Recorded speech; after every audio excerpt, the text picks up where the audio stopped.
Братцы, пока не началось, займу буквально 1 минуту вашего внимания. Во-первых, пожалуйста, поставьте этому видео лайк или оставьте маленькое синее сердечко в комментариях. Таким образом, вы сможете нас порадовать и хотя бы немного помочь разомкнуть тот порочный круг, в который мы попали из-за российских блокировок YouTube. Ведь алгоритм работает так. Чем меньше видео выдается, тем меньше людей его видят. И в следующий раз YouTube выдает его еще меньше. Таким образом, многие из вас могут даже не узнать о том, что у нас на канале вышло новое видео.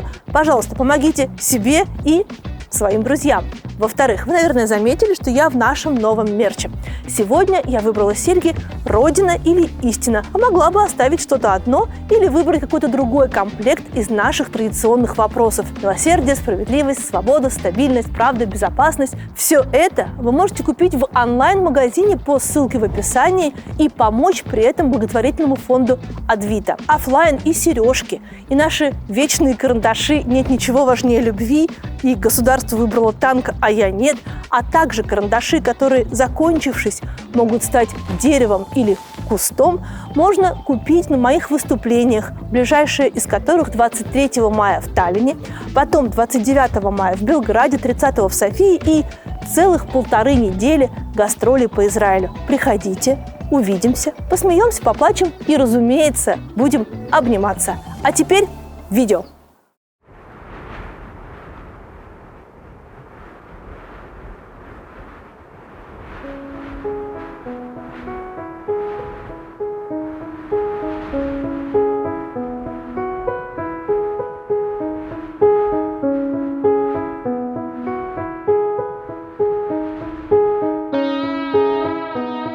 Вообще они мне говорили, что да выкинь ты оттуда всю эту политику, давай оставим первую часть, где про порно. То есть вы все-таки плохо идете на компромисс?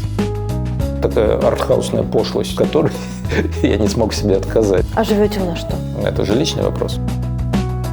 И тут Феллини подходит, хлопает меня по плечу и говорит: ну, брат, что брат? То есть я себе придумала?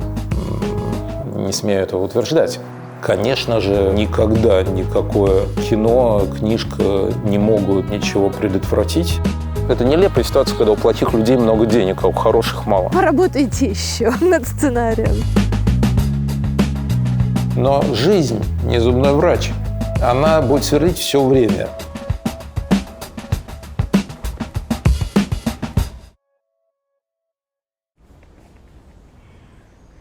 Вы почти 3 года, получается, без дома, да, такого фиксированного? Куда ты возвращаешься и вешаешь ключи на гвоздик? Без такого дома, который можно назвать домом, да. И как? Да мне все равно. Это не принципиально. Ну, понятно, что дом в том понимании, в котором у нас есть, типа важная штука, но на самом деле не важная. Неудобно просто без дома, а так нормально. Как-то мне так жизнь складывается, что перемещаться и находиться по какому-то количеству времени где-то лучше, чем просто осесть. В этом нет никакого концепции или того, что я очень умный. Просто это у меня просто так получается. Но вы себя чувствуете иммигрантом? Нет. Вообще нет. На самом деле чувствуешь себя, не чувствуешь. Так, как будто у этого есть какой-то знак, хорошо или плохо. У меня нет задачи себя идентифицировать в какой-то ипостаси, поэтому я на это килокалории не хочу тратить. Это отвечает так или иначе на вопрос о планах, потому что если человек вышел покурить, значит, он вернется. Если человек уезжает и говорит: я не вернусь, я уехал, все, это значит все. И это совершенно другая траектория жизни. Почему вы уехали? Это по куче смеси личных обстоятельств, внешних обстоятельств. Помимо того, что я замечательно приезжал, и вот я же этим летом снимал клип в Питере. То есть я в каком-то, не в плохом, а в хорошем смысле не хочу об этом думать, потому что эта мысль сама по себе является какой-то неприятной гирей, и зачем ее на себя вешать? Я думаю о содержательной части. Там, вот я придумал какое-нибудь кино снять, я там решил сценарий написать. Придумал что-то еще сделать, еще делаю. Внешние обстоятельства меня как-то куда-то кидают, окей. Но садиться и думать, что так, вот, был поленом, стал мальчишкой. Нет, я как был поленом, то есть мне не обязательно меняться. Михаил, Да. мы считаем, что вы режиссер, который наиболее подробно и последовательно описывал все 2000-е годы и как будто бы всегда был на полшага впереди. И в том числе ваши антиутопии, ваше кино в какой-то момент превратилось в книжки, и в ваших книжках вы продолжали описывать этот мир красивых, стабильных, с привкусом авторитаризма 2000-х, но вот теперь вышла книга «Гуманное прощание», и там кажется, что уже этот мир не просто такой какой-то с душком, а прям страшный. И очень хотелось бы с вами поговорить о том, что нас ждет. Что ждет? Россию, в смысле? Россию, нас с вами. Но нас с вами вообще не знаю. В России все будет стабильно. Просто будет нормальная жизнь. Чуть-чуть посадок, чуть-чуть войны. Но в целом довольно стабильно. Я думаю, что трамваи будут ходить, госуслуги будут работать. То есть все будет нормально. Значит ли это, что вас не услышали, не поняли, ваши фильмы не имели никакого воздействия на аудиторию? Да, именно это и значит. Но у меня это же не массовый кинематограф. Это же зависит, потому что либо ты режиссер кассового кино, либо это кино 20-х, 30-х годов 20 века, когда кинематограф был таким массовым искусством, не было ни телевидения, ничего, и это было такое влияние на массы. А какие-то авторские фильмы, которые, кто-то посмотрел, кто-то не посмотрел, они просто по зоне покрытия не могли иметь такого значения. Это, во-первых. Во-вторых, конечно же, никогда никакое кино, книжка не могут ничего предотвратить, даже если они были массово прочитаны или просмотрены. Но мне всегда хотелось показать интересное кино, интересную книжку, но мысли о том, что это что-то может изменить в реальности, конечно, у меня не было. Разве что на уровне отдельных людей, которые увидел, впечатлился и как что-то и сделал какой-то выбор в сторону хорошего чего-то. Но никогда таких мыслей вообще не было. Вот тут какие-то даже заколоченные окна.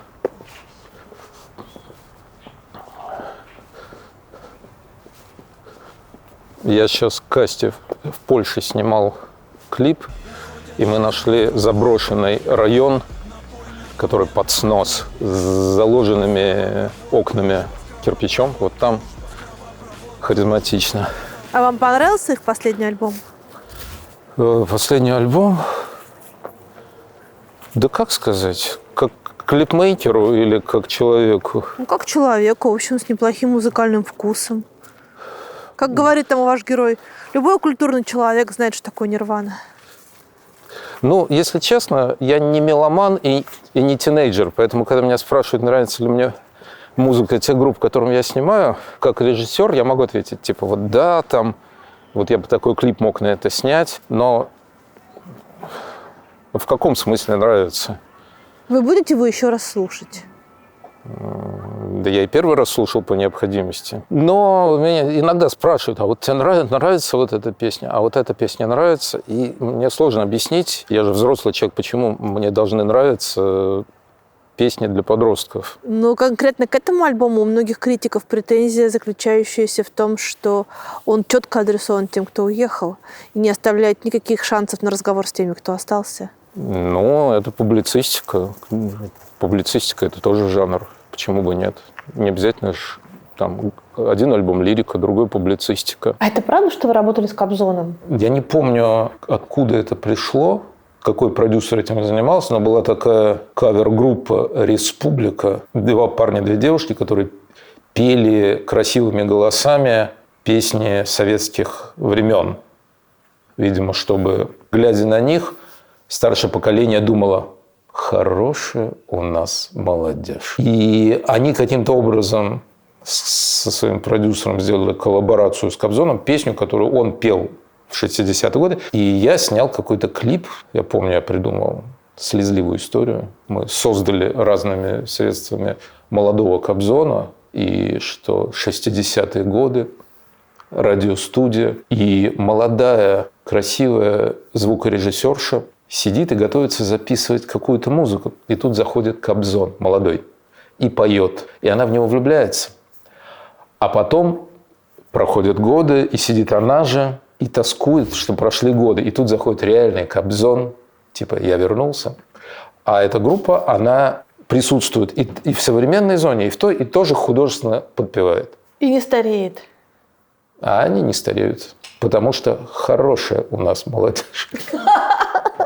Слушайте, есть одна тема, которая всегда очень болезненно, максимально деликатно, очень сложно представлена во всех видах вашего творчества.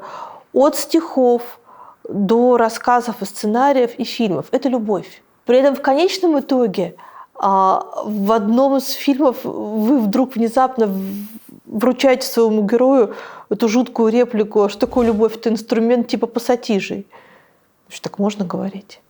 Ну, он как раз осуждает такое. А в чем же вопрос? Вы влюбчивый человек? Влюбчивый ли я человек?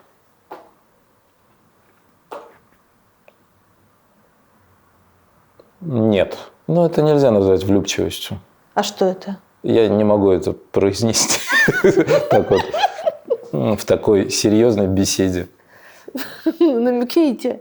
Я бы сказал так, это любовь к жизни. Вот так. Понятно. Но кажется, что если бы вы были одним единым персонажем, сквозным во всех ваших сюжетах, как будто вы проверяете людей на прочность. А правда, да, любовь существует? Или вы все придумали? Она принимает неестественные формы. Я вижу классный заголовок к нашему интервью. Любовь принимает неестественные формы. Не потому, что я думаю, какую бы неестественную форму любви придать, а потому что я придумываю истории, сюжеты и пытаюсь находить интересные ходы. И думаю, а было бы круто, если бы... И дальше так получается. То есть я увлечен сюжетообразованием, неожиданными поворотами. Но вообще я не то, что ухожу от ответа, но ты, когда придумываешь что-то, то ты придумаешь это уже как готовый художественный образ целостно, где внутри этого есть и сюжет, и тема, и заложены туда эмоции. Ты просто видишь, что вот если так сделать, будет круто. И проанализировать то, как сейчас говорите вы, то есть это же не так работает искусство, что у тебя есть ряд мыслей, которые ты потом запихиваешь в художественную форму. Нет, а сразу возникает художественная форма. Не, ну смотрите, вот если вы там начинали вы с любви между эсэсовцем и белорусской на оккупированных территориях, Да. продолжали вы любовью между полной идиоткой и человеком, который думает о судьбах Отечества, Да. и один из ваших последних, мы сейчас про глубже даже не говорим, про порнографию в политике и политику в порнографии, но «Слоны могут играть в футбол» – это история вообще патологического увлечения взрослого мужчины к дочери его друга. И мы, вот здесь будет ссылка на интервью с Володей Мишуковым, мы с ним много копий поломали, да, пока обсуждали этот фильм в его интервью. Потому что он считал, что «а что такого?», а я говорила, что нет. Это не просто влечение, это патология. Но если наши уважаемые зрители видели этот фильм или посмотрят его, то они поймут, что там вообще нет в этом фильме ничего эротического и сексуального. То есть я себе придумала? Не смею этого утверждать, но к этому все идет. Там есть начало фильма, которое интригует именно в этом направлении, но затем вырисовывается совершенно другая тема, когда зритель понимает, что дело было совершенно не в этом. И все эти супервлечения нашего героя к этой юной особе, там все носит совершенно другую причину. И тема фильма совершенно другая. Было бы глупо снимать просто какое-то лолитообразное кино про то, как вот он вот так вот себя повел. А что такое любовь? Это прям вопрос из фильма «Кино» про Алексеева. Кстати, да. Но я вот боюсь, я не смогу красивыми афоризмами говорить. Я не люблю давать определения, не люблю анализировать в том смысле, о котором мы сейчас говорим. Я знаю, что кто-то это любит, но вот я, к сожалению, не такой. А что такое любовь к родине?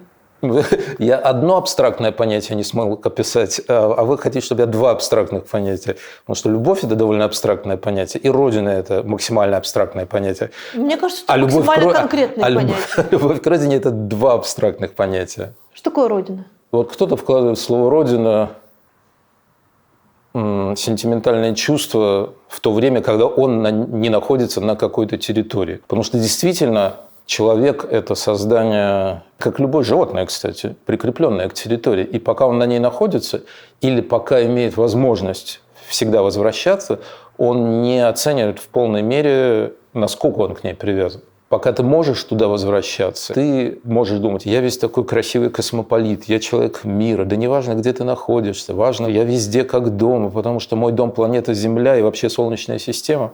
Но как только ты не имеешь возможности туда вернуться, ты вдруг понимаешь, насколько сильно ты к ней привязан, насколько тебе ничего другого, кроме этого, не нужно. Как вот Куприн, вернувшийся в 30-е годы в Россию, незадолго до этого говорил, что если ему разрешат, то он пешком придет в Россию. Для кого-то слово «родина» – это спекуляция для того, чтобы послать кучу людей на войну и кого-нибудь там убить. Смассовать одних людей против других. И он будет в это вкладывать максимально деструктивное чувство. Для кого-то это культурная штука. Язык, произведение искусства, тонкие ассоциации. А вы, где ваша родина? Что это? Я не разговариваю словами.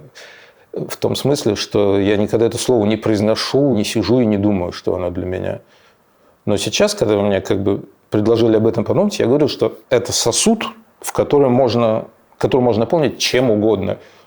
И поэтому два человека, которые вот так разговаривают эмоционально и говорят друг другу слово «родина», каждый имеет в виду что угодно. А кто-то под словом «родина» подразумевает такую переходящую из поколения в поколение, если говорить о России, религию лояльности, что Родина – это там, где ты должен сидеть и слушаться государства. И всегда быть за нее, независимо от того, творится ли там зло, добро. Просто надо всегда быть за. И вот эта философия или даже религия лояльности является корневым ощущением. И человек именно вот эту газообразную сферу этих чувств будет называть словом «родина». Не формулируя так, но вот ему будет казаться, что где-то вот в целом для Сугрева, наверное, надо вот так себя вести. И поэтому я не хочу словами... Вот есть, правда, такие люди, которые считают, что надо словами сформулировать, тогда ты в суть всякой вещи вникнешь, коли правдиво наречешь ея. Вот, то есть надо словом назвать, потому что иначе оно так непонятно где, а кто-то не так. Ваши отношения с Родиной после 22 года изменились? Нет. Ничего хорошего в этом не будет. То есть вам не все равно? Никому не все равно. Вообще никому не все равно. Есть люди, для которых 22 год стал таким рубежом, после которого они туда и не оглядываются. И что? И тогда им все равно? Нет, людям не все равно. Люди могут какие-то решительные черты проводить, но это же не значит, что им все равно. Я думаю, любой человек, который говорит, что ему все равно, он в душе чувствует себя как тот самый Куприн, который пешком бы пришел из Аргентины по дну Атлантического океана. И это противоречивое чувство. Ты можешь придерживаться каких-то политических взглядов, моральных, делать моральный выбор. Это совершенно не значит, что ты всем сердцем не находишься там. А большое количество ваших отношений, дружб обрушилось после 22 года именно из-за войны и из-за взглядов на эту войну? Нет, небольшое. Если ты суперполитик и завсегдатай демонстраций, то ты можешь встретиться с людьми, познакомиться с ними именно по принципу их политических взглядов. Но чаще всего в жизни ты с человеком познакомился 1000 лет назад совершенно по другому поводу, и 20 лет тебя не волновало, какие у него взгляды, потому что у всех нормальные взгляды, все за добро. И потом, может быть, ты узнаешь, что все эти годы он там как-то думал так, как тебе не очень нравится. Если это доходит до людоедских проявлений, то я могу даже человеку не сказать, что я с тобой больше не дружу. Я, если есть возможность, могу просто тихо не общаться. Если не людоедский, если я понимаю, что человек, с моей точки зрения, просто глуповат, то я буду с ним, наверное, как-то продолжать дружить. По вашим работам 2000-х годов можно проследить баланс между радостью от благополучной и стабильной жизни, которая с нами случилась, и тем, какую цену мы будем за это платить. Там не замечание всяких разных политических штук, не участие в политической жизни, лояльность, иными словами. И очень интересно, что в самых разных, у вас там самые разные по жанрам фильмы, оно потихонечку приближается, этот конфликт. Если я правильно понимаю, то «Гуманное прощание» должно было быть фильмом. Это история о том, как в прямом эфире показывают казни, и герой неплохой парень в этом участвует. Это был сценарий, и как раз я его написал после фильма «Глубже». И закончил я его писать где-то в начале 22 года. И подумал, вот, сейчас сниму. Но обстоятельства сложились по-другому. Потом я на какое-то время забыл. А сейчас мне стало как-то грустно и жалко эту историю. Я подумал, мало ли чего, сколько всего похоронено, еще одно. Но я подумал немножко, решил написать книжку. Только я перенес это немножко вперед, там не говорится когда, но через несколько десятилетий. Такая фантазия на тему, что история, которая случилась, когда заново ввели смертную казнь в России. И я подумал о том, что сейчас, если бы это было про современность, это было бы смешно и не нужно, потому что сейчас как бы и без этого хватает смерти. Я представил себе, что вот прошло время, все как-то тут устаканилось, там устаканилось. Россия сама себя в очередной раз переварила и живет себе. И вот это происходит. Вот. Поэтому, да, градус социального беспокойства от фильма к фильму вырастал. Но, в принципе, книжка получилась похожей на тот фильм, который должен был быть. Фильма больше не будет уже точно?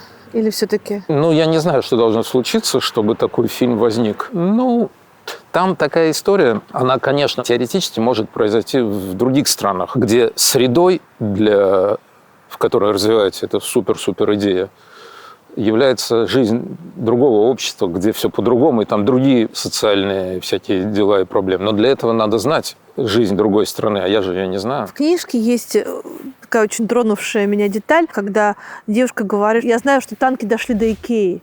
Да.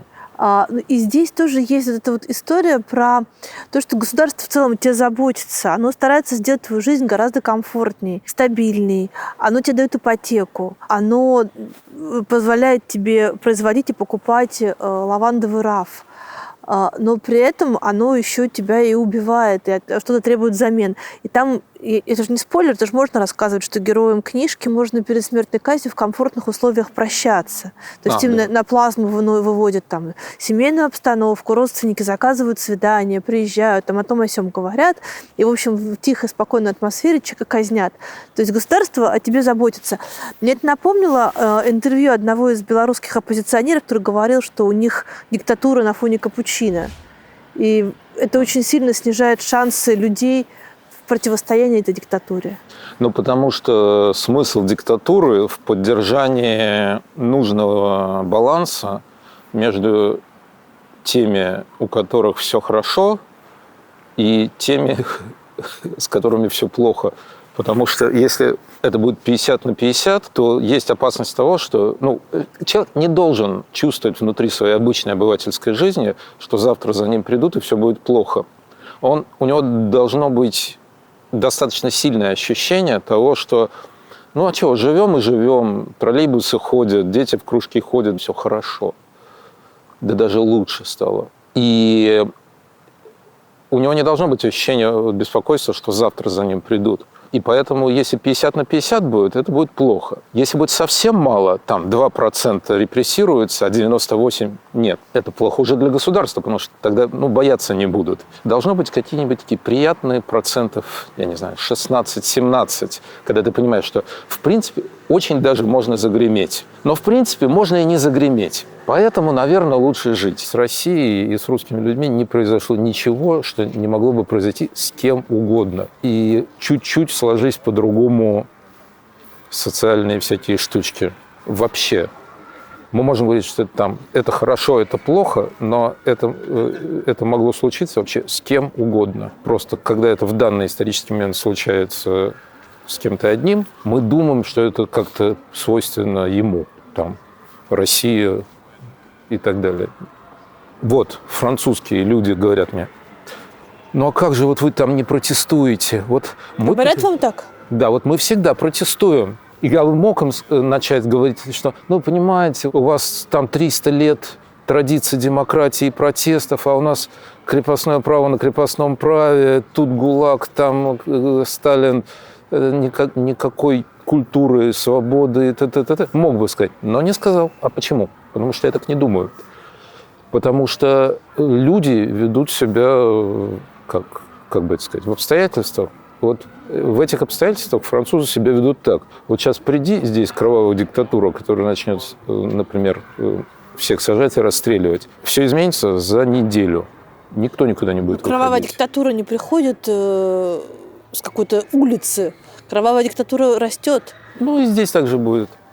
Ну хорошо, вот Германия. Она же абсолютно отлична от России по традициям и по государственному устройству. Вот фашизм у них возник. То, что касается индивидуалистического мышления или наоборот такого массового, ну, как сказать, общинного, можно сказать, вот у вас тут общинное мышление такое, татаро-монгольское, а мы тут все такие протестанты-католики, мы это кофеек по-другому попиваем. Моментально что-то не то случилось, вот вам, пожалуйста, человеческая природа себя таким образом проявила, что целое государство стало таким нехорошим, ну, на время Гитлера.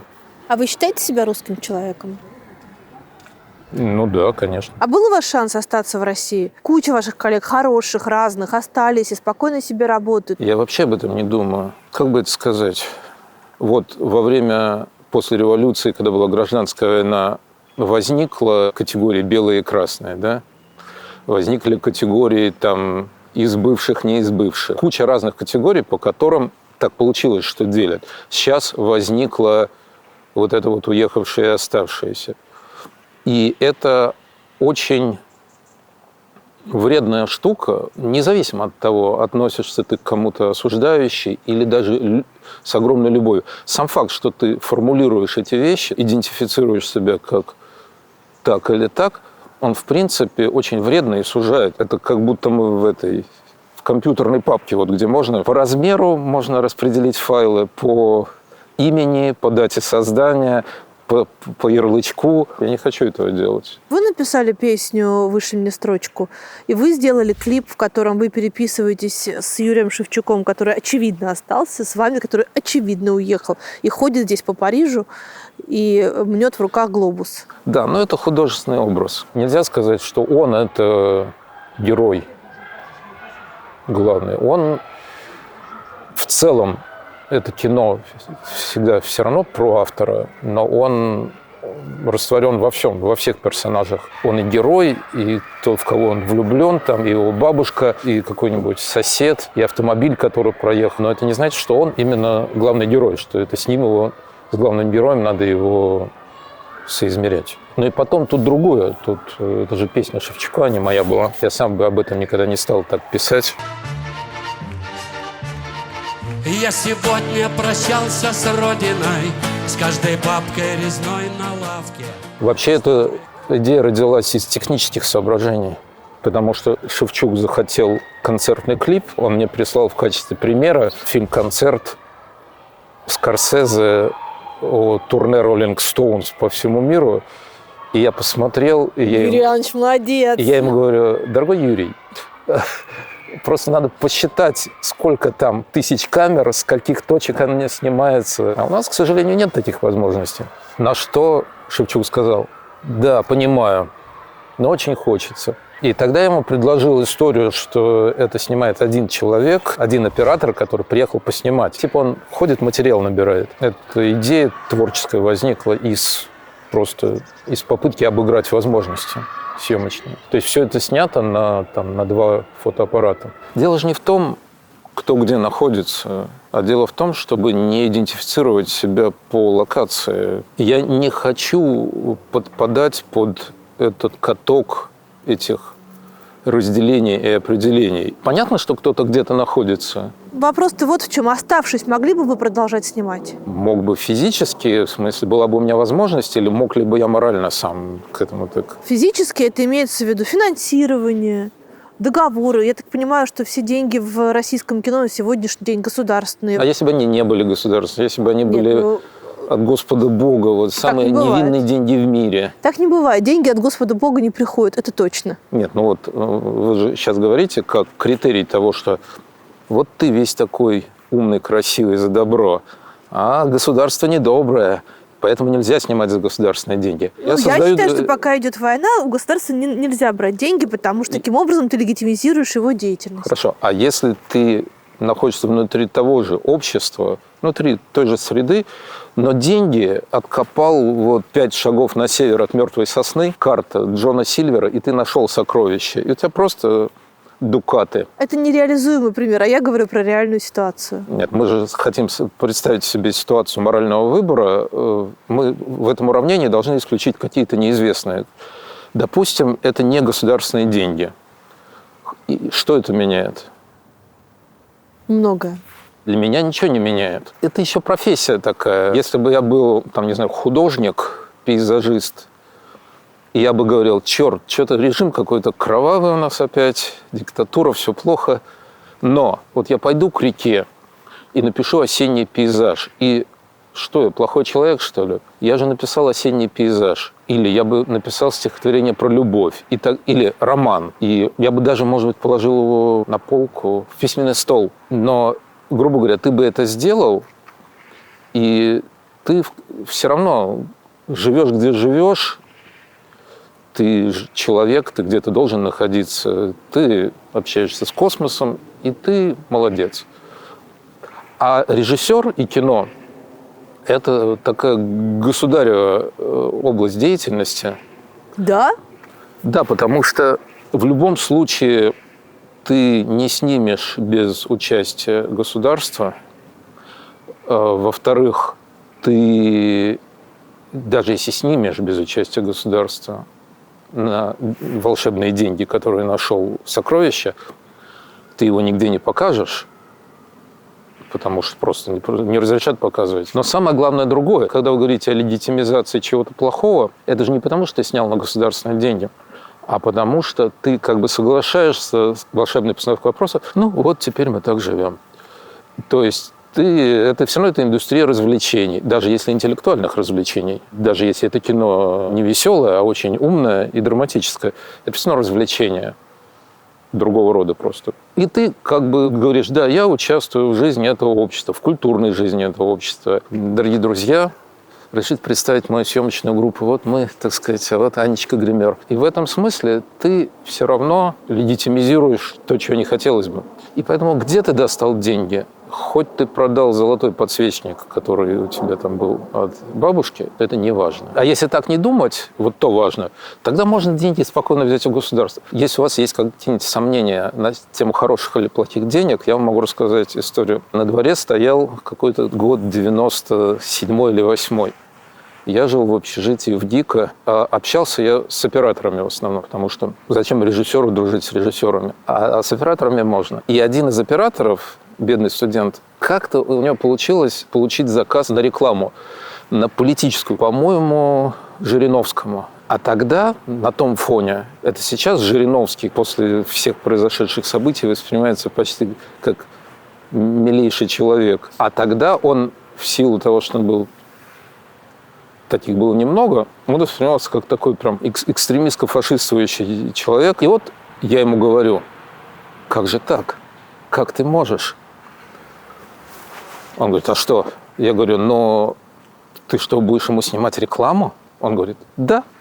И я говорю, подожди, а как же так? Ведь он такой-сякой, такой весь недемократический. Он говорит, подожди. Вот ты говоришь, он плохой человек. Он плохой человек? Я говорю, да. Он говорит, а я хороший?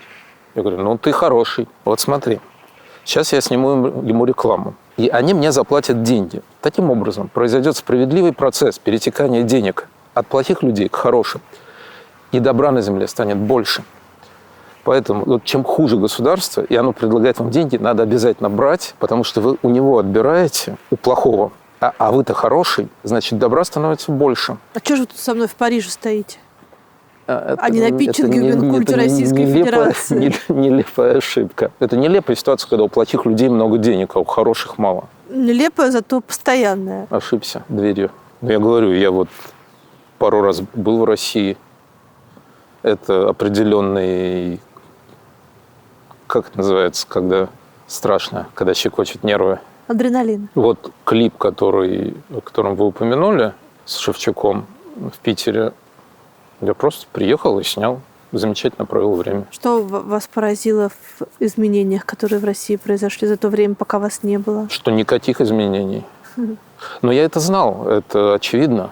Тут скорее твой мозг как изменился, а города, улицы, ничего же не поменялось. Как вы отважились с Шевчуком петь? А в чем вопрос? Ну, Шевчук все-таки. Я так не ставил вопрос. Не знаю, надо было бояться. Стесняться. Черт. Робеть. Робеть. Ну, так вот сложилось. Где ты, друг?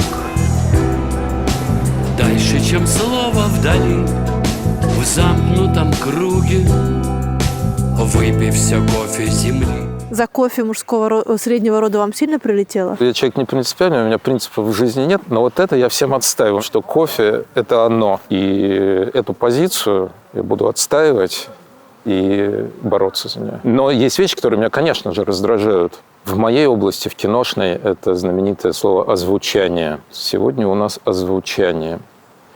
Вот за это я… А надо как? Озвучивание. Суффикс такой есть. Понятно. Ива. Ну, или классическое волнительно. Вот за эти вещи хочется убить. Но кофе – это оно. Художнику виднее. А почему кофе – это он? Вот давайте поспорим. Потому что пальто – это оно. Ну, какие-то в мире должны быть стабильные вещи. Пальто оно, а кофе почему это он-то? Напиток. Потому что чай он. Потому что сок он. Коньяк он. Ну, это пикантное наблюдение. Но дело не в этом, а в том, что слово иностранное. Ну, чай тоже иностранное. В русском языке иностранное слово приобретает род средний или мужской, например, в зависимости от звучания. Если оно заканчивается на согласную, там, стол, то он будет он. Чай, понятно, он. Кофе, я думаю, что когда в петровские времена это было завезено из каких-то английско-голландских северных мест, то есть как оно произносилось? Я думаю, что исходили из слова «напиток». Нет, оно исходило из слова «кофе». И в русском вульгарном не произнесение, а прослушивание называлось «кофе». И вот только потому, что оно совершенно извращенческим образом прозвучало как «кофе», оно стало для русских людей звучать как заканчивающийся на как кофе, и его стали называть он. Потому что, конечно, если кофе, то он. Но там уже, не знаю, в 19 веке, когда французское влияние, вот это кафе, стало больше, когда оно стало заканчиваться на «е», естественным образом ты произносишь его как оно. А если ты говоришь, например, «эспрессо», то ты все равно скажешь «мне одно эспрессо», потому что ты следуешь за словом. Я скажу «один эспрессо». А я скажу «одно эспрессо», потому что если оно заканчивается на «о», естественным образом русский язык хочет сказать «оно». Это буду отстаивать. Ну неужели Шевчук с вами не спорил? Нет, мне кажется, он не заметил, потому что нормальный человек не заметит это. Это заметили эти злопыхатели. Понятно. Пусть это будет самой большой проблемой современной русской жизни. А вы давно с ним знакомы, с Шевчуком в смысле? Я шапошно с ним был знаком лет 20 назад, когда мог снять и не снял ему один клип. А почему не сняли? Это загадка, потому что, мне кажется, его отговорила группа. Шевчук – человек широкомыслящий, которому интересно новое и прогрессивное. Мне кажется, на тот момент у ДДТ был такой, это их бренд, они сформированы как суровая мужская группа в черных футболках. Такое кирпич к кирпичу. А я им предложил нечто такое фривольное, интересное, более такое веселое. И я помню, как поначалу Шевчук сказал: «О, да, гениально, почему бы и нет?» А через пару дней, видимо, это моя версия общения с группой, он сказал: это моя версия, может быть, причина была другая. А потом мы заново перезнакомились уже году в 21-м, 22-м. А вы отдаете себе отчет в том, что своими нынешними клипами вы фиксируете кинематографически ту историю, про которую пока еще никто не снял кино?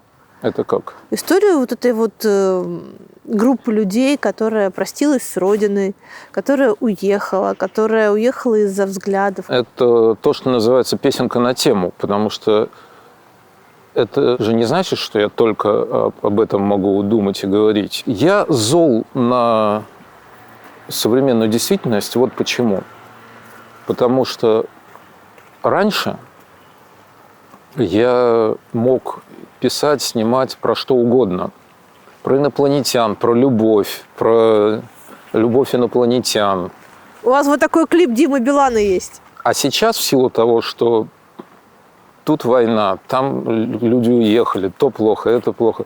Получается, что мы все стали людьми одной темы, и вот этот общий знаменатель либо нас накрыл, либо мы как-то... А я вообще об этом не хочу говорить. Мне это, если честно, это не моя тема. Я хочу вот про любовь и про инопланетян. Поэтому то, что я какие-то вещи сейчас сделал, стихи, песни, клипы, да, это естественная реакция, живая моя человеческая, на то, что происходит. У меня это рождается. Но я хочу как можно скорее с этим закончить и снять про инопланетян. Давайте. Это моя любимая тема, инопланетяне. Вы просто нашли, наконец, своего слушателя и зрителя. На самом деле инопланетян не существует. Брехня. Фильм заканчивается очень быстро, потому что в самом завязке люди понимают, что их не существует. Поработайте еще над сценарием. Считаете ли вы себя причастным к тому, что там вот с 2014 года по 2022 все равно и в культуре, и в кино, и в повседневной российской жизни присутствовала такая нормализация происходящего? То есть 2014 год он прошел для культурной части страны как будто бы незамеченным. Нет, я так не считаю, потому что градус был не тот. Да, конечно, возник прецедент, требующий моральной оценки какого-то поведения, но это еще не те события, которые бы сказали, что небеса обрушились на землю, все совсем плохо, и просто продолжать жить дальше невозможно. Нет. Но ни в кино, ни в театре этой темы вообще не возникало. Это же не только на митингах такие вопросы поднимаются. Но в кино, в театре было бы невозможно выразить. Кино и театр – это именно те зоны вида искусства, в которых ты можешь быть очень смелым и вообще молодцом, и придумать гениальное и смелое, но просто это не дадут никому либо сделать, либо увидеть. Это как раз к вопросу о мере компромиссов, на которые кто готов пойти. Может быть, таких желаний не возникало? Создать что-то смелое и правдорубное, не знаю, но мы не видели фильмов, которые прямо выражали какой-то политический такой протест. Может быть, потому что у меня был один сценарий, который очень правдорубный такой, который я хотел снять году в 18-м или в 17-м. Никто из продюсеров не ответил взаимностью, потому что я пребывал в иллюзиях того, что а давайте снимем вот такое кино. Видимо, продюсеры, люди, которые берут деньги у государства, они постоянно там крутят. Они все прекрасно понимали, чего можно, а чего нельзя. Но вот была у меня такая попытка. А про что кино было? Это сатирическое кино. Про то, как в обществе зреет что-то нехорошее. Мне не хочется сюжет выдавать. Иными словами, все эти годы, допустим, она не была прямо политическая цензура, а была цензурой денег. Из этого можно сделать вывод, что все деньги, которые были в российском кино в последние 10 и больше лет, это были деньги, связанные с государством. Так? Да, но в этом нет ничего плохого. Формально деньги были чуть-чуть из разных источников, но это формально, потому что они вот на этом уровне были из разных, а на следующем уровне они уже все равно сходились все равно были государственные. Куда надо. Вам предлагают все еще снимать в России? Мне иногда звонят и пишут, чтобы что-то снять, поскольку я в последнее время не проявляю больших усилий и желания что-то сейчас снимать в России. У меня сейчас... Назовем это творческим отпуском. То у меня и повода нет об этом думать. А живете вы на что? Это же личный вопрос. По сравнению с той румяной московской режиссерской жизнью, которая была, даже артхаусного режиссера. Но понятно, что жизнь сложная штука. Такая сейчас жизнь, когда у всех людей, которые, кстати, неважно, где живут, такая ситуация, что долгосрочные планы строить невозможно, потому что каких бы ты взглядов ни придерживался, все настолько меняется непредсказуемо, что ты все равно можешь жить только короткими промежутками. И поэтому я успокоился, я понял, что хорошо, у меня есть короткие моменты, и я стараюсь внутри коротких отрезков сегодня чего-то добиться, тут что-то улучшить. Я не могу сказать, что я делаю этот фильм, а через 5 лет я буду то-то.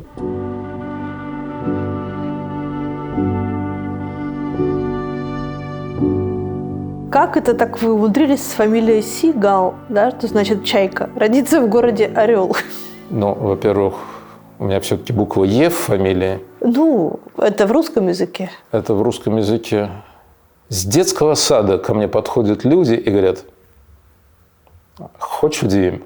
А знаешь, что твоя фамилия значит? Я такой: господи, опять чайка.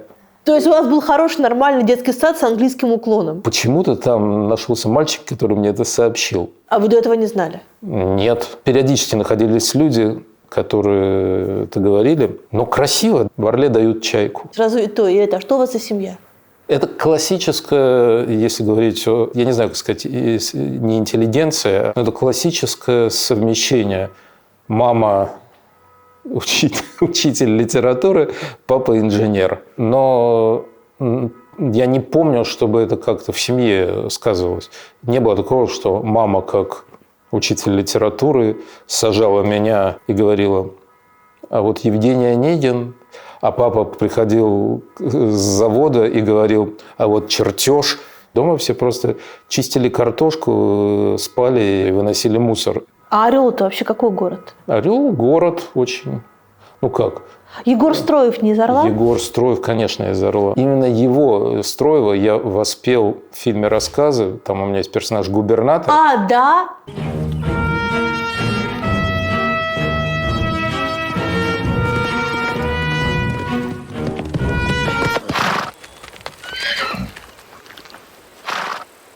Здравия желаю. Это мог быть любой какой-то еще губернатор. Но каждый человек пытается пошутить на ту тему, о которой он знает. И я как-то вдохновлялся образом Строева. А так, про любой другой город можно говорить, а свой город, он просто свой. Ты не можешь никак его описать. Это просто мой город. У меня воспоминания, это не какое-то одно событие, это просто вся жизнь. Вот Орел. Хорошо, Дворец пионеров, куда вы ходили в драматическом кружке играть? Это красивое здание с колоннами имени Гагарина. А вы туда пошли от застенчивости или вам хотелось стать режиссером по-настоящему? Я хотел стать режиссером. Но я что-то играл в тех каких-то сказках, которые ставили на Новый год. А потом, поскольку я туда пошел, когда мне уже было лет 14, я уже был очень взрослый, я хотел ставить что-то очень серьезное. Я сказал руководителю, я ему сказал: Юрий Афанасьевич, я буду играть в этих сказках новогодних, всяких белочек и медвежонков, и там каких-то царей и шутов, но в остальное время давайте буду делать серьезные спектакли и музыкально-поэтические композиции. И что-то очень серьезное делал в мрачном таком свете. А вот это вот... любовь, не знаю, или внимательность к бардовской песне. Она откуда взялась? Это мама, папа? Нет, конечно. Дома было несколько катушек Высоцкого, а Высоцкого нельзя отнести к этому течению, он просто сам по себе. Но я стал собирать серию, которая начала выходить, тогда называлась «На концертах Владимира Высоцкого». Их было 20 с чем-то. И я ходил в магазин «Мелодия» и все это покупал по 2,50 или по 3,50. А про бардовскую песню просто мне пришла в голову идея сюжета, если речь идет про фильм «Кино про Алексея». Мне пришла в голову идея сюжета про героя, который был бардом в те годы, в советские, а сейчас это старик, и связанная с этим история. И дело совершенно не в авторской песне, а в том, что это подходило для сюжета. Но, конечно, поскольку хотелось сказать о судьбе человека этого поколения. Но это для вас скорее ваши родители.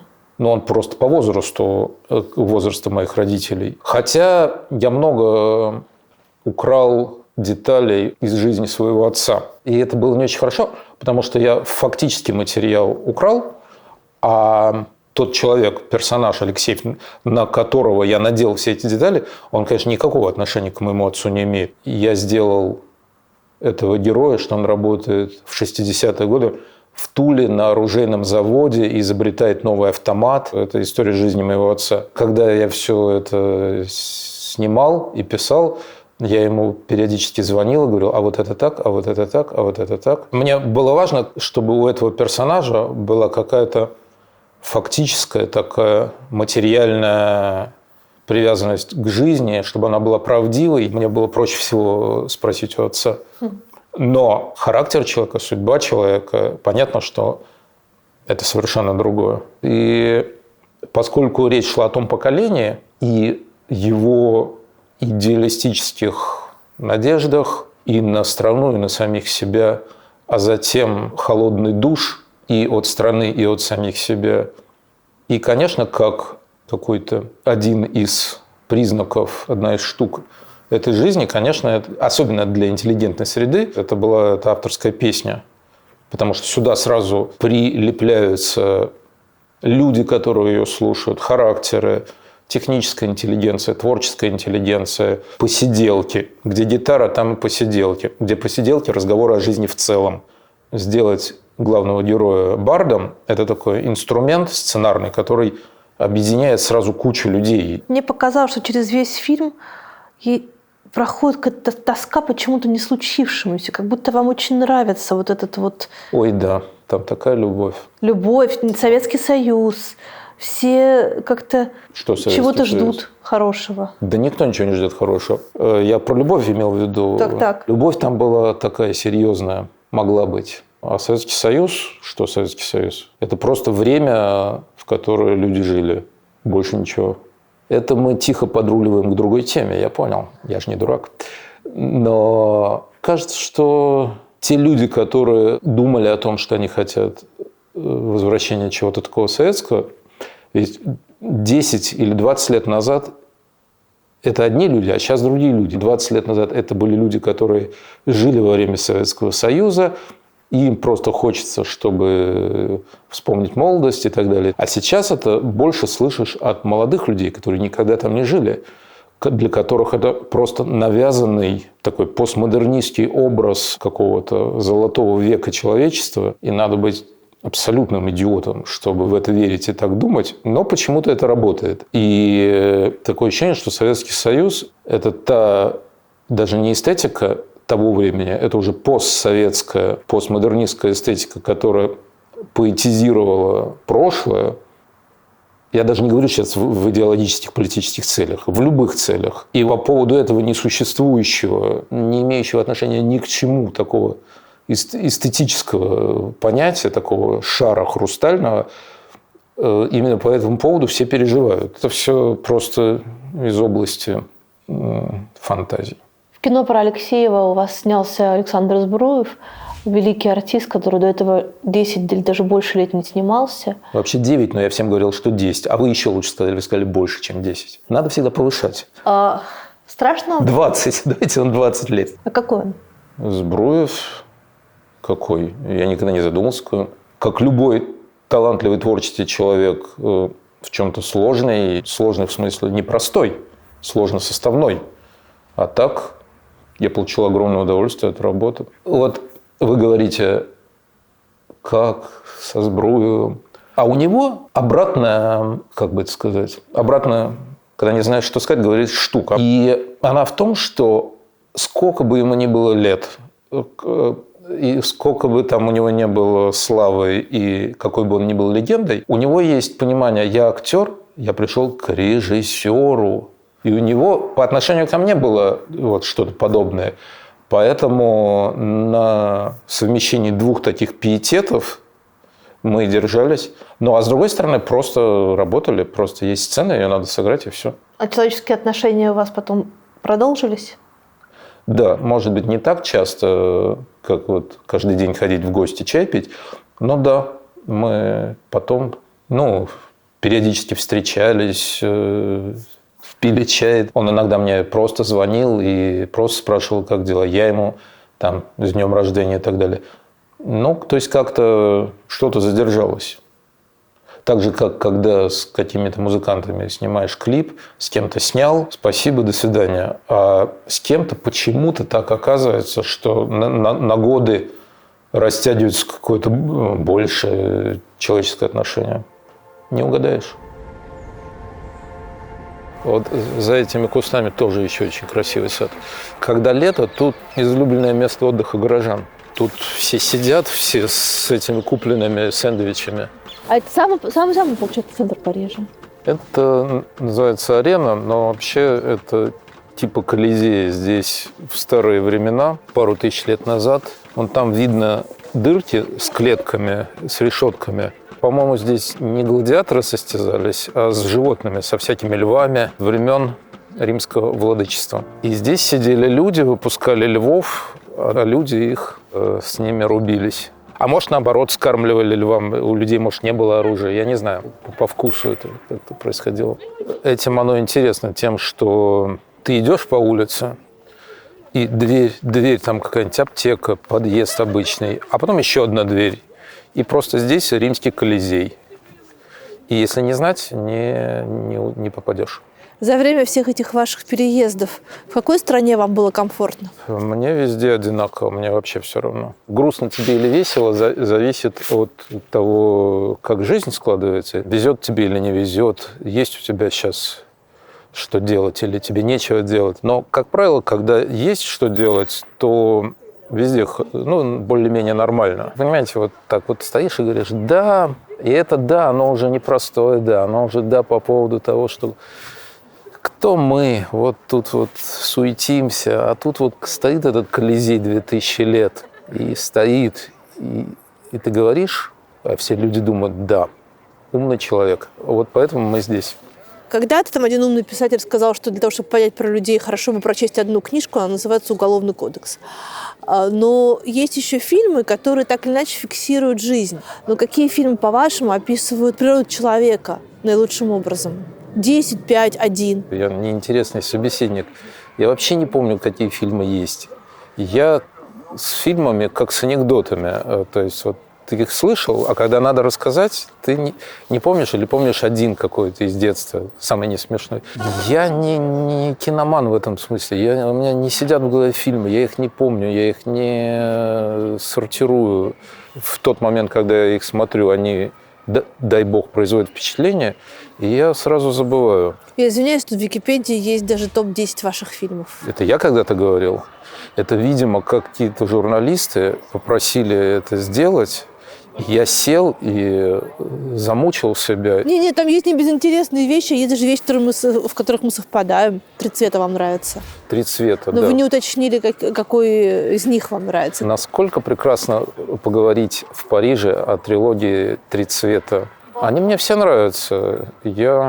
Вот такое бывает, когда либо у забывчивых людей, либо у особо утонченных, когда ты не можешь вспомнить толком сюжет, а помнишь впечатление. И я помню, что я посмотрел эти фильмы «3 цвета», соответственно, синий, белый, красный. И вот если мне сейчас надо было вспомнить, за редким там белый я еще помню, в силу того, что он более сюжетный и смешной. Я не помню сюжетных моментов, я даже не помню, про что это. Я помню встречу с искусством, с кинематографом. Я помню, что вот сидеть и смотреть их было здорово.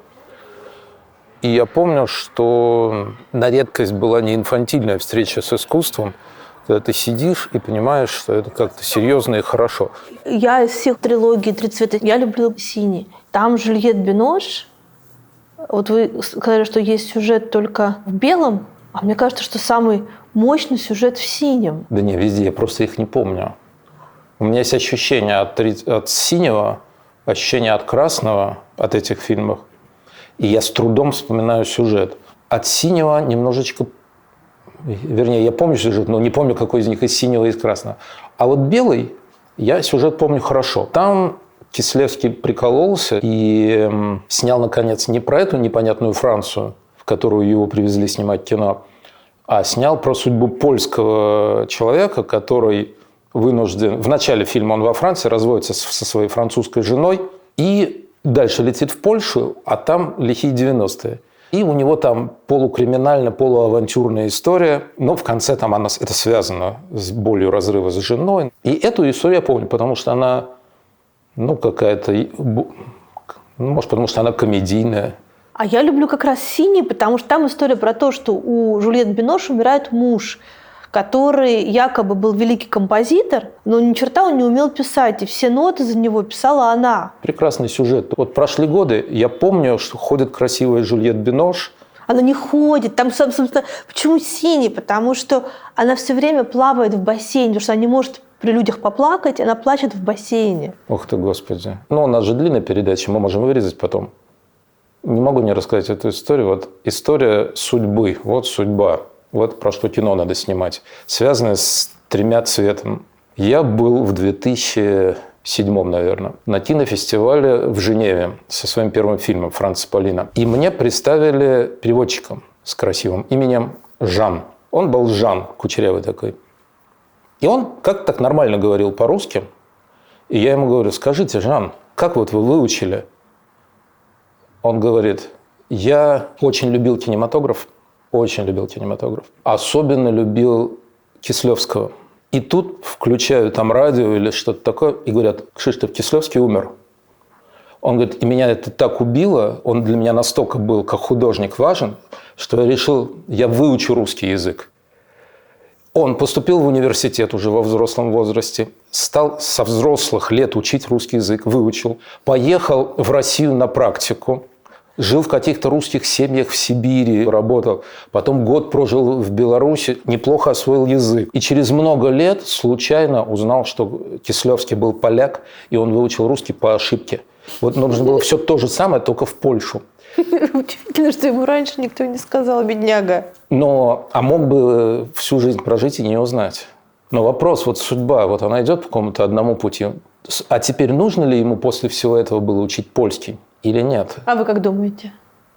Это как посмотреть. Если откатиться к настройкам, к первой любви, потому что дело-то было в Кислевском, значит, он должен был сказать: так, эту страницу мы перелистываем, и теперь я буду еще 10 лет то же самое про Польшу. А можно рассудить по-другому, что жизнь вот так повернулась, значит, это как алхимики. Они ищут, хотят золото добыть, золото не получается, но по ходу этой деятельности они делают какие-то открытия химические и чего-то другое находят, что вообще не было в цели их жизни и вообще никак. Это так вот увлекательно. Вопрос, который меня волновал все это время: кто придумывал название вашим фильмам? Потому что в этих фильмах прослеживается определенная тенденция. Мне она не нравится, но я хочу знать, кто автор. Вот если бы вы мне не сказали, что вам не нравится, я бы сказал «я». А теперь я даже не знаю, что сказать.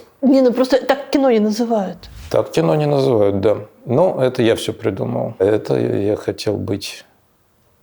Я сейчас все пытаюсь вспомнить. Но есть пара названий, которые более нормальные. Например? «Глубже» нормальное название. «Глубже» ненормальное название. Это как мультик «Вверх». Но это мультик «Вверх», там хоть понятно. «Глубже» – это глубже. Я бы не сказал, что эти названия какие-то странные. Просто это стандарт не массового кино, а стандарт выпендрежно-артхаусного кино. Слоны могут играть в футбол, меркнут перед голубь, который сидел на ветке и думал о жизни, или страх вратаря перед 11-метровым. То есть таких заковыристых названий, абсурдистских, смешных, длинных, очень много. Это такая артхаусная пошлость, в которой я не смог себе отказать. Я подумал, если пошлость, то артхаусная. А вам прилетало за содержание фильма «Глубже»? А какое? Там 2 содержания. Порнографическое и политическое. Так они идут в параллели. И, в общем, там непрозрачно намекается на то, что политика – это хуже, чем порнография. Там хотя бы в порнографии все честно. Мне кажется, я не был довольно острым, потому что нет, ничего не прилетало. Надо сказать, что фильм должен был быть острее, но финансирование на него нашлось таким образом. Продюсеры меня убедили смягчить этот градус. И у меня был выбор либо не снять ничего, в обозримом будущем, либо снять с какими-то компромиссами, потому что, чтобы это было в том числе зрительское кино. Вообще они мне говорили, что да выкинь ты оттуда всю эту политику, давай оставим первую часть, где про порно. И все. А все то, что вторая часть, это такая фигня. Вот, Сигал, только из уважения к тебе. Я им говорил, вы ничего не понимаете. Но фильм состоялся. В чем сложность кино, его делания? В том, что там роман какой-нибудь или картину, а сейчас даже уже музыку, потому что техническая часть дошла, человек может сделать самостоятельно, не оглядываясь ни на кого. И потом может быть проблемы с тем, чтобы этот фильм запретят, но как минимум произведение он создаст, роман напишет. А фильм – это то, что контролируют продюсеры. Сначала они находят на это деньги, потом им надо это продать кинопрокатчикам, чтобы это было в кинотеатрах. И ты просто можешь постараться, но ты можешь просто не смочь создать само произведение до того, как возникнет проблема его как показать. Поэтому я не очень много снял фильмов. То есть вы все-таки плохо идете на компромиссы? Не, я нормально иду на компромиссы. Я вообще... Первое, я говорю, давайте я на все компромиссы пойду. Не вредно. Но все равно в этом частичная причина. Но вот вопрос, да, ты соглашаешься там убрать вот это, сделать не так остро, там что-то подрезать, но фильм выйдет, но он тогда выйдет не таким, как ты его задумал. Либо он вообще не выйдет. Вопрос на каком это этапе. Если это на этапе сценария, тебе говорят, вот такой сценарий, продюсеры говорят, не сможем мы снять, не найдем на него денег, или денег найдем, но потом его запретят. Я говорю, хорошо, а вот что вам здесь не нравится? Вот это и вот это. И тогда я могу на этапе сценария подумать, как, не совсем безболезненно, но что-то придумать, что будет по-другому. Да, я немножко поплачу, но я придумаю, как сделать так, чтобы зритель, который не знает, что было выкинуто, и ему пока еще не по чему плакать, все равно получит мощное впечатление. И когда так, то да, сложная штука жизнь, но на это можно пойти. Но если ты уже снял фильм, какой он должен быть, у тебя нету запасных вариантов, а продюсеры говорят, вот это отрежем, это поменяем, либо так, либо никак. Я сколько таких историй знаю среди знакомых режиссеров, когда продюсеры просто увольняли режиссера, который, формально по тем контрактам, которые у нас приняты, они имеют возможность про это сделать. Даже когда режиссер автор сценария, это полностью его произведение. А они потом говорят, сценарий мы купили, ты нанятый режиссер, сценарий уже наш, а тебя мы увольняем, потому что имеем право по контракту, и перемонтируют сами. И среди своих знакомых я знаю такие истории, и среди советских кинорежиссеров, которые в 1000 раз больше настрадались от этого, тоже. И поэтому это очень нервная профессия, и такая инфарктная нервная профессия. Во всем мире всегда так было. У нас могут запретить по каким-то политическим соображениям, во всем мире по каким-то морально-этическим. Если посмотреть историю создания почти любого фильма, мы увидим, что она создана из ограничений, отрубаний рук и ног сценария, из кошмара. То есть то, что доносится, вот если условно представить воду в руках, вот ты набрал и сколько донесешь, то, как правило, то, что мы видим, фильм, это там остается капля одна. Просто такой вид искусства. А иногда бывает по-другому, потому что эти руки, эти ладони, они, с одной стороны, проливаются от того, что было задумано. Это нельзя, то нельзя, на это нет денег, то запретить. А с другой стороны, они наполняются, эта ладонь и 2 ладони, они наполняются тем, что режиссер даже не предполагал сделать, а оно ему досталось. Потому что, с одной стороны, у режиссера есть мозги и талант. Он думает, так, у меня есть мозги, у меня есть талант, я вот это придумал, понес. Дальше все это проливается, все плохо. Но, с другой стороны, он же работает с командой, там, съемочная группа, кинооператор, актеры, те, кто своим талантом что-то добавляет. Там, допустим, у режиссера было написано «Улица», человек идет туда-то, заходит, стучит, здрасте, здрасте. Он что-то себе представил. Если честно, он не очень себе это представил, он в сценарии написал, а оператор так это снял, так придумал, не без режиссера, конечно, но тем не менее привнес от себя. Он создал визуальный мир того, как это происходит. И режиссер – это не его заслуга, он не думал, что вот так все будет. А потом актеры привнесли свою личность, свой талант в это, и это не просто... Как это было, когда на бумаге в сценарии вот там Иванов сказал, Петров сказал, это живые люди. И поэтому режиссер получает тоже очень много того, что не его. А с какого возраста вы стихи пишете? Я пишу стихи с детства, с какого-то, с маленького, детские стишки. Но такие стихи, которые стихи, лет с 14. А вы их читали вслух людям, девочкам? Нет. Я всегда говорил, Я вам на бумажке напишу, вот вы потом, только когда я уйду, почитайте, потому что это очень интимный процесс. Я не могу читать свои стихи вслух, или когда я сижу, а кто-то их при мне читает. Это мне как-то не очень. Что вы смотрите, когда вам совсем плохо? В смысле кино? У меня нет такого, что мне что-то нравится, и я это смотрю. Ну вот вы мне говорили, что вы любите «Отверженных». Это я говорил, потому что я хотел найти подводочку к этой локации, что... Но это не она. Но это нет, потому что я хотел попасть в какое-то такое более социально-депрессивное микрорайончик, но неважно. Фильм 19 года, снятый в парижских пригородах, который в том самом пригороде, где по сюжету происходило действие «Отверженных» у Гюго, но вот сейчас... И какие-то такие жесточайшие разборки местных банд, полицейских. Такой прекрасный фильм. Когда я его увидел, когда он вышел, я подумал, вот, умеют же люди снимать. Просто совершенно другой подход к кино, к тому, что такое реализм в кино. Я позавидовал и восхитился.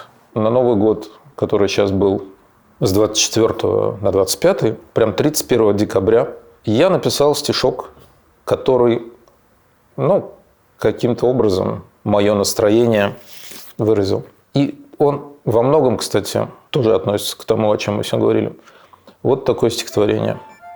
По диагонали с 5-го этажа в окна 3-го долго смотрю. Лежат на подносе рваном, как круг хомы, фрукты, овощи, редкие для зимы. Весь поднос не видно, окно в углу. 3 банана близко лежат к стеклу, а за старой рамой в числе других лук, чеснок и что-то темнее их. 2 цукини, редьки тугой пучок, пол капусты, сливы и кабачок, банка кофе правее, а дальше мрак. Целый день глазею я, как дурак, на окно каких-то чужих людей, вроде как бесплатно сходил в музей. Натюрморт – важнейшее из искусств, для природы мертвой в преддверии чувств. Навстречу весне. А группе «Каста» как вы свои стихи дали? Это была прекрасная история. Стоял на дворе ноябрь прошлого года. Позапрошлого, что ли? И я оказался в городе Белград, как любой нормальный человек. А группа «Каста» оказалась там на гастролях. А я к тому времени написал стихотворение, которое называлось «Сказка «Черная краска», и решил его сам прочитать. Я взял камеру, а я тогда снимал маленькую квартирку, там из квартиры выход на крышу. И я поставил камеру, вышел на крышу и прочитал это. И в Ютубе это начало как-то иметь резонанс. Там диалог между 4 людьми в этой истории. И их 4. И я им говорю, слушайте.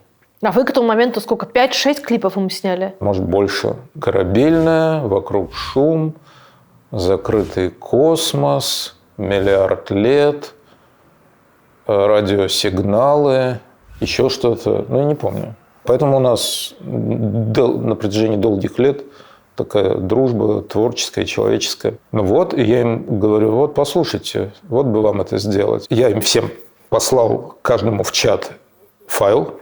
Они сказали, сейчас каждый уходит в свой номер, через 5 минут возвращаемся. Они ушли, и они пришли пораженные и впечатленные. Они сказали, надо это сделать. И мы решили, что они эту песню исполнят. И я сниму видео. То есть я получился как бы и режиссер, как и раньше, но просто песня была не их, а моя. Если б учил ты теорию цвета и не пропел все красное лето, знал бы, что красный черным не кроется, крести червей не съедят. Напротив, черви до неба сожрут все пашни, черные дыры весь день вчерашний. Финал песни в том, что вам нужна черная краска, чтобы замазать красную. И получается, что должно быть еще хуже, чтобы забыть про то, где больно. Правильно? Да. Есть предел вообще человеческого горя? Нет. Горе бесконечно, и предела нет. Но это, знаете, как... Вот вы приходите, например, к зубному врачу, Ну, сейчас, правда, обезболивание, сейчас не так больно. Но если представить себе, что к классическому зубному врачу, где больно, и он вам сверлит, и вам больно. Кошмар, ужас. Но вы все равно прекрасно понимаете, что он не будет час сверлить, что он понимает, что вам больно, что сильно плохо не может быть очень долго, что вот, да, сейчас больно, черт, он до нерва достал, но он сейчас надо еще секунду потерпеть, окей, еще 2 потерпеть, и он сейчас отпустит. У меня зуб начал болеть, перестаньте. Значит, сила описания действия. Мне, значит, Вот. высокий уровень эмпатии. То есть вы все равно понимаете, что да, это больно, но тот, кто делает больно, он чувствует вашу боль, он понимает, что уж совсем долго делать нельзя, что да, очень плохо, надо потерпеть, и оно закончится. Но жизнь, не зубной врач, она будет сверлить все время, вы умрете от боли. И поэтому плохо и больно, то есть нет никакой справедливости, нет никакого того, что, ну, наверное, будет лучше. Поэтому с точки зрения, как долго может быть плохо, конечно, долго. А чем все закончится? Все знают, чем все закончится. А что после смерти? Не знаю, это серьезный вопрос, не задумался о нем. А почему вас это интересует? А вас разве нет? Нет. Нет, мне в данный момент грустно, но сказать, что мне интересно, я не могу. 3 раза вот у меня могло вырваться слово «ничего», в том смысле, типа «ничего после смерти», и 3 раза я останавливался. Даже не знаю почему. Потому что, наверное, милосердный вы человек. Нет, потому что я не был до конца уверен. Вот у меня брат физик. И дело даже не в том, что брат физик, но все равно брат физик. И дело именно в этом. И мы все время говорим, употребляем слова, на которых не найдены определения. Когда мы говорим там «после смерти», «ничего», да? Давайте дадим определение слову «ничего». Что это? Потому что как только мы дадим определению слову «ничего», и у слова «ничего» найдется определение, это уже станет чем-то. Значит, это уже не является ничего. Вот. Поэтому я вот сейчас об этом подумал, и меня остановило это.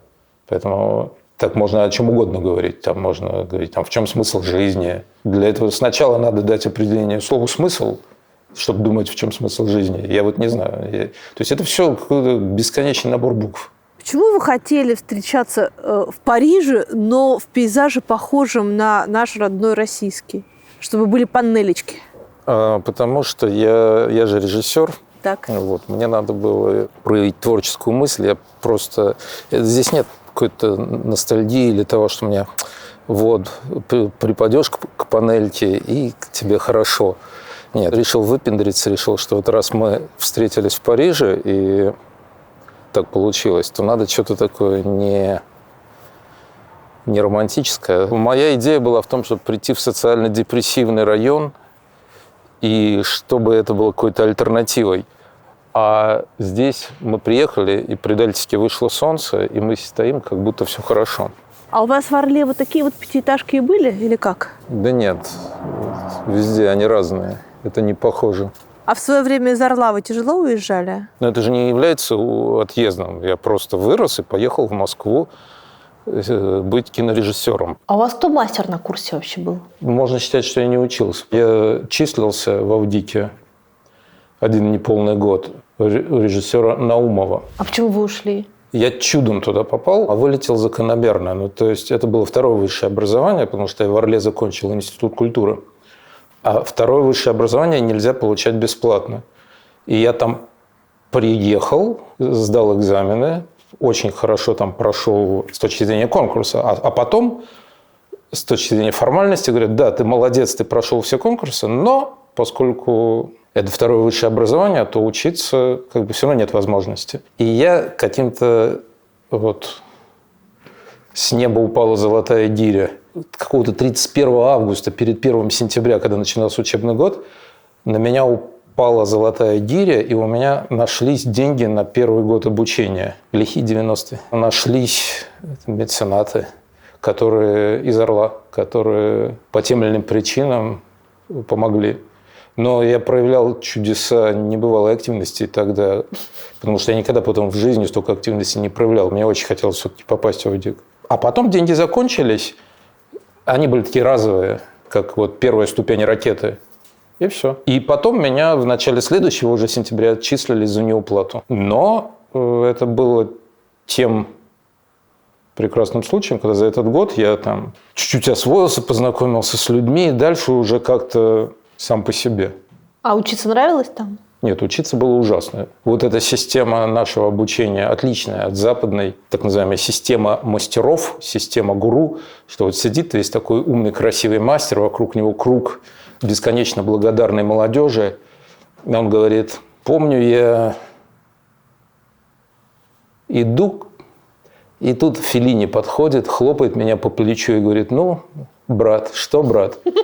А тут Тарковский подходит ко мне и говорит: помоги мне, вот не знаю, как кино снять. И благодарная молодежь сидит вокруг и счастлива, что она сюда попала. И когда дело доходит до профессиональных знаний, оказывается, что их нет никаких. И я думаю, что мое поколение людей, которые тогда училось в ВГИКе, а сейчас стало уже такими румяными кинорежиссерами и сценаристами, они хлебнули сами, то ли потому что они просто были какие-то современные. Мне кажется, они, когда стали педагогами, они по-другому относятся. И, в принципе, что такое учить режиссуре, никто не знает. Но хотя бы ответственно относиться можно. Но это ремесло или это призвание? Но это сейчас не противоречит одно другому, то, что вы сказали. Есть элементы ремесла, но эти элементы ремесла можно освоить примерно за день. То есть вот оператор, вот это большая зона конкретных знаний и умений. Есть художники. Вот если ты не умеешь рисовать, ты не умеешь рисовать. Если ты не знаешь, как из каких штучек сделать декорацию, ты не сделаешь. А режиссура... Но это человек, который видит эту картину в целом. Но это все в воздухе. Это что и который такое? использует все вот это, чтобы что-то сказать новое. Правильно. Но это твое видение, может быть, твой личный талант. Но когда дело доходит до систематизации знаний, а что? А как это? В чем же еще проблема? В том, что педагогами всегда у нас становились кто? Известные режиссеры. Казалось бы, хорошо. А с другой стороны, даже если человек талантливый и гениальный, он что, сам знает, как он сделал, по каким законам он сделал? А если даже знает, у него что, есть методика преподавания, и он знает, как это преподавать? Нет. И вот и получается, что просто, особенно в то еще время, когда шлейф советских кинокомет был красивый, то сам факт попадания во ВГИК и сам факт того, что я здесь присутствую, он очаровывал людей с 1 по 3 курс как минимум. Мне пришла в голову идея фильма. Я его, допустим, снял. Допустим, хорошо. Допустим, не 1, а 3, 5. Что это значит? В том смысле, что могу ли я прийти, такой весь теперь умный и красивый, и сказать: ну что ж, друзья, наберу-ка курс, да, знаете. И все вокруг скажут: да, ведь он снял это. Ну и что? Если что-то хорошо получилось в кино, то это получилось, потому что я говорил своим языком о своем, о каких-то своих вещах. И я думаю, что профессия, касающаяся такой земной части режиссуры, как работать со сценарием, как работать с киногруппой, чтобы воплотить свой замысел, как подойти к оператору, вот так его приобнять, скажи: а сними-ка вот так. Вот чтобы вот это вот «а сними-ка вот так» было сказано на профессиональном языке, ну, наверное, можно так сказать. Но это же все очень быстро. Это гуманитарная область деятельности, она очень быстро осваивается. Отечественный фильм, который вот для вас является смыслообразующим? Ну, в разные периоды жизни по-разному. Все фильмы, как «Прекрасные цветы». Я понимаю, о чем вы спрашиваете. Какой-то ключевой фильм на русском языке, который приходит в голову, который для меня... Нет такого фильма для меня. Но даже сейчас я задумался. Я бы «Мой друг Иван Лапшин» сказал. Но «Мой друг Иван Лапшин» – это хороший фильм, который там очень сильно описывает и определяет то, что произошло с Россией, то, какой тип людей сформировался, в какой среде. То есть такой слепок 20 века и применительно к тому времени, которое описывается, 30-е годы. И этот слепленный тогда человек, он как бы на весь 20 век распространился, именно поэтому его так интеллигенция и любила этот фильм. Да, потому что я бы следующим фильмом назвала «Груз-200». Ну, «Груз-200» – другой фильм.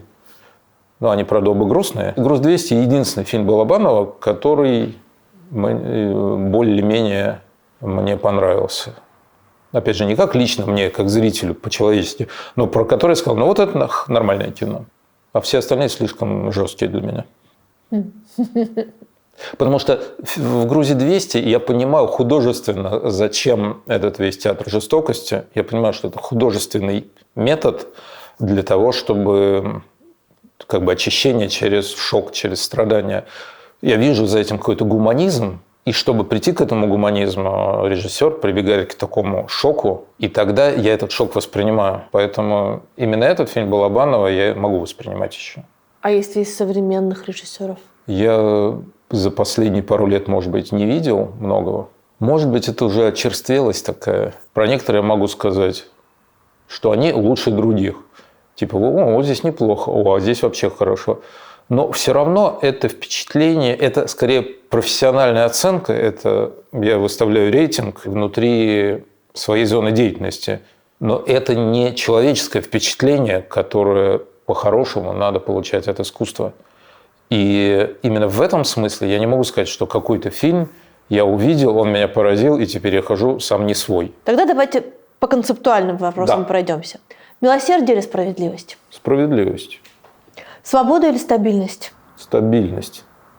Правда или безопасность? Конечно, безопасность. Родина или истина? Тут истина. Чем все закончится? Можно так на молчании закончить. Можно.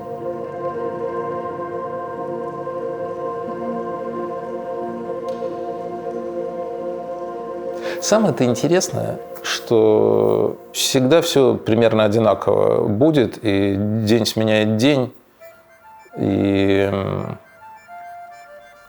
просто потихоньку будет идти жизнь, и все. Случай на базе. Я пошел на межрайбазу 25 числа. Я нашел ее не сразу. База спрятана была за поросшим огородом и заборами в пыли, что скрывают от народа закругление земли. К сожалению, было поздно. Был на базе перерыв. Я спустился в сад колхозный, где среди неспелых слив тихо бабочки летали, пахло мокрой травой, а не уходя в детали, полдень плыл над головой. Откусив от бутерброда, перезавязав шнурок, я решил смотреть на воду из плетения дорог. Под углом мне непонятным, отражаясь от реки, свет на радужные пятна разлетался. Огоньки так и прыгали. КамАЗы закоптили весь простор. Отдыхала межрайбаза. Вспыхнул красным светофор. А из вымытой машины, щеку подперев рукой, на меня смотрел мужчина и не знал, кто я такой.